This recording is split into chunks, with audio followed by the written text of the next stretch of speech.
Halo teman-teman semuanya, perkenalkan nama aku Muhammad Sobin Danto dengan NPM 2310 6310 20048. Aku dari kelas 4E, program S1 Manajemen. Nah, kali ini di manajemen operasional aku akan menjelaskan ke teman-teman bagaimana menghitung agregat planning menggunakan aplikasi POM-QM. Nah, teman-teman ingin tahu nggak sih agregat planning itu sendiri apa? Agregat planning sendiri adalah suatu perencanaan produksi jangka menengah terhadap suatu produk yang berada di suatu kelompok yang sama, teman-teman. Nah, bagaimana sih caranya menghitung agregat planning dengan POM-QM? Nah, simak terus ya videonya. Nah, di sini bisa teman-teman lihat kita ada kasus nih teman-teman, yaitu di mana di sini ada periode demand, ada Januari, Februari, Maret, April, lalu ada informasi produk, yaitu regular time capacity, subcontract capacity, overtime capacity. Nah, di sini informasi produk juga ada nih regular time, overtime cost, substation cost, di mana biaya tersebut tergantung per unit yang dihasilkan. Selanjutnya ada biaya holding and carrying cost, lalu ada back order cost, lalu ada increase cost dan decrease cost. Di sini yaitu mereka increase dan decrease, yaitu biaya yang dikeluarkan untuk menambah dan mengurangi jumlah pekerja. Lalu ada initial inventory dan unit last period. Nah, di sini data-data di sini akan kita gunakan nih teman-teman untuk menghitung. Langsung aja nih teman-teman, kita buka QOE-nya aplikasinya. Lalu yang pertama kita klik agregat planning teman-teman. Karena akan kita mau mencari menghitung agregat planning teman-teman ya. Nah, di sini kita pilih bulannya Januari teman-teman. Nah, kalau number of period itu periode yang tadi kita akan mau cari kan tadi ada 4 bulan ya teman-teman. Jadi kita klik OK di sini teman-teman. Nah, setelah di OK akan muncul nih teman-teman. Nah, di sini kita masukkan data-datanya yang tadi ada di kasus tersebut ya teman-teman. Nah, kita masukkan ya teman-teman. Di sini kita menggunakan yang pertama yaitu metode smooth production average gross, di mana smooth production itu merupakan metode yang menghasilkan produksi yang sama di setiap periodenya berdasarkan rata-rata permintaannya nih teman-teman. Nah, perbedaannya apa sih? Perbedaannya itu gross dengan net. Di smooth production kalau gross rata-rata permintaan kotor, kalau net demand rata-rata permintaan bersih. Dapat dari mana sih gross dan demand?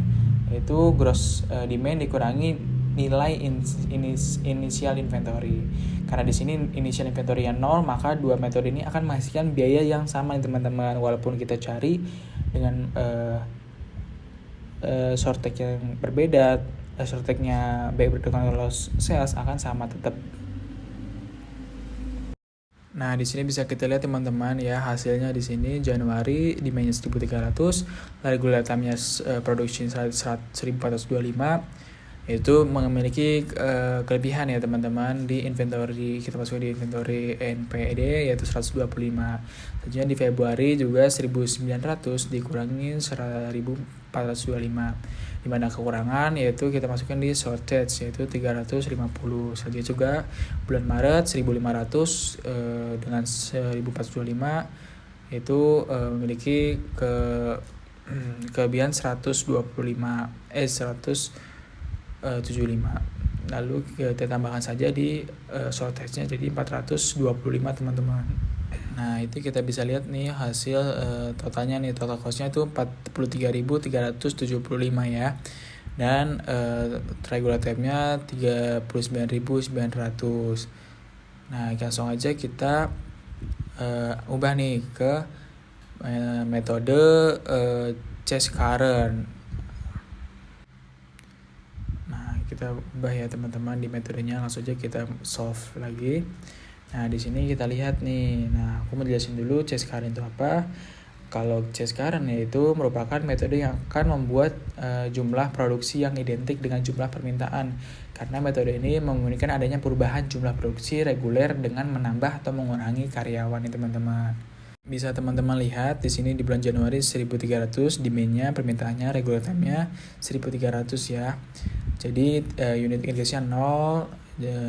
Lalu di bulan Februari 1900 regular time-nya produksinya tuh di bulan Januari, kan berarti kurang ya teman-teman. Jadi unit increase-nya 600, sedangkan di bulan Maret 1.800 demand-nya, lalu rekrutmennya kan 1.900, jadi lebih 400 kita ada di unit decrease. Selanjutnya di bulan April juga lebih 500 di unit decrease, jadi ditambah lalu jadi 900 teman-teman. Nah di sini kita akan mengubah di chase previous. Nah kalau di chase previous itu regular time-nya melihat dari bulan sebelumnya, periode sebelumnya, karena di Januari berarti kan bulan Desember kita kan belum ada datanya, jadi 0 teman-teman. Kita beli di sini dan hasilnya total cost-nya 67.600. Nah di sini juga Februari regular time-nya tuh memakai demand di bulan Januari, jadi 1.300 seperti itu teman-teman.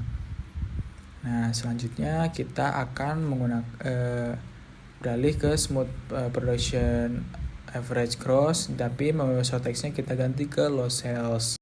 Nah kita klik low sales sendiri. Di sini kan low sales itu penjualan yang hilang, yang tidak terrealisasikan. Mungkin menjadi beberapa faktor, mungkin faktor barang-barangnya atau segala macam teman-teman. Nah di kita lihat di sini teman-teman hasilnya yaitu total cost-nya 43.250. Nah di sini short SN-nya 350 dari bulan Februari ini 900 dikurang 1425, jadi kan kurang jadi 350.